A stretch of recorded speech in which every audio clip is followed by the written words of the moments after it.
Halo, berjumpa lagi dengan saya. Kali ini kita akan membahas terkait bagian-bagian resep obat ya dan penjelasannya. Nah, sebelum kita mengenal bagian apa saja yang ada pada resep, sebaiknya kita perlu paham dulu ya apa yang dimaksud dengan resep. Nah, resep itu adalah permintaan tertulis dari seorang dokter, apakah itu dokter umum, dokter spesialis, atau dokter hewan, ya, kepada apoteker untuk menyiapkan dan menyerahkan obat kepada pasien. Nah, resep ini merupakan dokumen hukum yang mencerminkan tanggung jawab profesional dari seorang tenaga kesehatan, ya. Nah, selanjutnya kita perlu paham dulu ya apa yang dimaksud fungsi dari resep tersebut ya. Nah, dari beberapa fungsi resep tersebut diantaranya yaitu sebagai media komunikasi dari seorang dokter kepada apoteker ya. Lalu ini merupakan dasar atau dokumentasi yaitu pemberian obat secara legal ya. Lalu juga resep ini merupakan dokumen medik dan administrasi. Kemudian resep ini juga bisa kita gunakan sebagai alat kontrol terapi seorang pasien. Nah, berikut ini adalah struktur dari resep secara umum ya. Kita dari slide bisa kita lihat contohnya. Di sini ada nama klinik ya, kemudian ada alamat di sana, alamat klinik, kemudian nama dokter yang praktek, lalu juga ini adalah nomor SIP ya, surat izin praktek dari dokter. Kemudian pada pojok kanan di bawah alamat klinik itu ada tempat penulisan resep, lalu juga tanggal, ya. Kemudian isi dari resep tersebut, ya. Lalu juga tentunya harus ada identitas pasien, ya, minimal nama, usia, lalu juga alamat dan penting juga yaitu nomor telepon ya. Kemudian yang terakhir adalah tentunya para dokter yang menulis resep tersebut. Nah, secara umum ada 5 ya bagian utama dari resep tersebut. Yang pertama kita sebut dengan superskripsio atau kepala resep. Lalu juga ada inskripsio atau isi dari resep tersebut. Lalu ada subskripsio yaitu petunjuk yang diberikan oleh dokter penulis resep kepada apoteker, lalu signature atau petunjuk untuk pasien, dan terakhir adalah identitas dokter. Di sini ada tanggal, kemudian juga tanda tangan dari dokter tersebut. Nah, apa yang dimaksud dengan superskripsio? Nah, ini merupakan bagian dari awal dari suatu resep, di mana di sana ada tanda R, ya, di mana itu artinya resipe atau ambillah.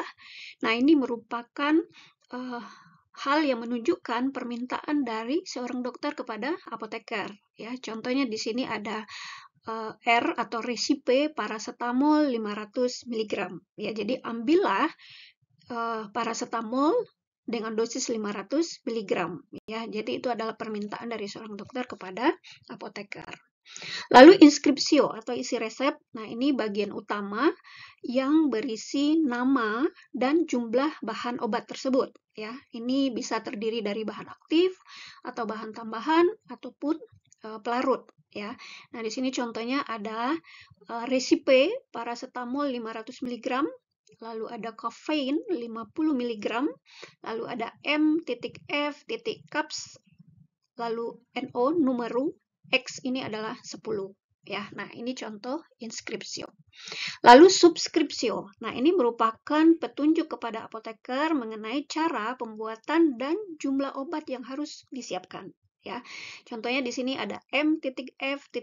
pulf, ya, titik NO numero, titik X. Nah, ini 10. Jadi, kalau dibaca, ini M ini adalah miske, F itu fak, pulf itu pulveres ya.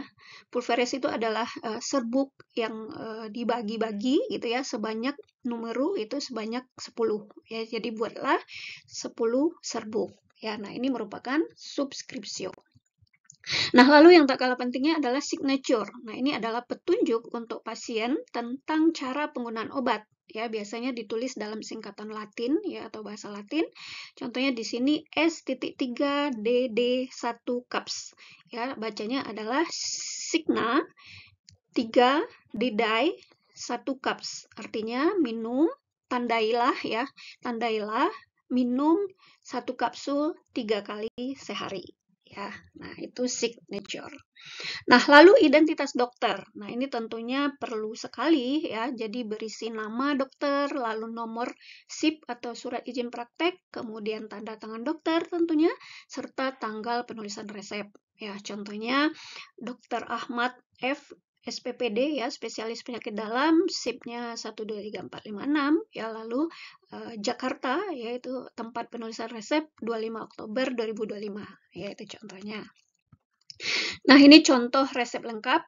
Jadi ada nama dokter di sini ya, lalu ada nomor SIP-nya, lalu ada resep tersebut ya, resipe paracetamol 500 mg, lalu kafein 50 mg, lalu MTTF caps, ini bacanya Miske-Vac kapsul ya, nomor 10, Signa 3 didai 1 kapsul ya, lalu Jakarta 25 Oktober 2025, kemudian tanda tangan dokter penulis resep. Nah, ada beberapa kesalahan umum dalam penulisan resep. Yang pertama, nama obat tidak jelas atau salah ejaan. Nah, ini bisa merupakan kesalahan dalam penulisan resep ya, sehingga selanjutnya apoteker akan salah juga ya dalam mengambil obat tersebut. Lalu dosis yang ditulis tidak lengkap misalnya, lalu kemudian tidak mencantumkan tanda tangan dokter, lalu tanggal pada resep tersebut tidak sesuai ya, kemudian juga tidak menulis petunjuk pemakaian ya. Nah, kalau ada kesalahan ini, kita perlu lakukan sebagai apoteker, kita perlu lakukan konfirmasi kepada dokter yang menuliskan resep tersebut ya. Nah, ini contoh resep yang tidak lengkap ya, misalnya hanya dituliskan resipe paracetamol ya. Nah, ini tidak lengkap. Nah, yang lengkapnya bagaimana? Resipe paracetamol 500 mg. Lalu ada Signa 3 didai 1 tablet, kemudian ada tanda tangan dokter ya. Nah, apa etika dan tanggung jawab dalam resep tersebut? Nah, resep ini merupakan tanggung jawab dokter sebagai penulis resep dan apoteker sebagai yang menyiapkan resep tersebut ya, yang selanjutnya diserahkan kepada pasien. Nah, etika profesi ini tentunya menuntut ketelitian, kejelasan, dan kejujuran ya dalam setiap resep yang diterbitkan. Nah, demikian sharing kita pada kali ini. Terima kasih atas perhatiannya. Semoga bermanfaat. Jangan lupa like, komen, ataupun share. Terima kasih. Bye-bye.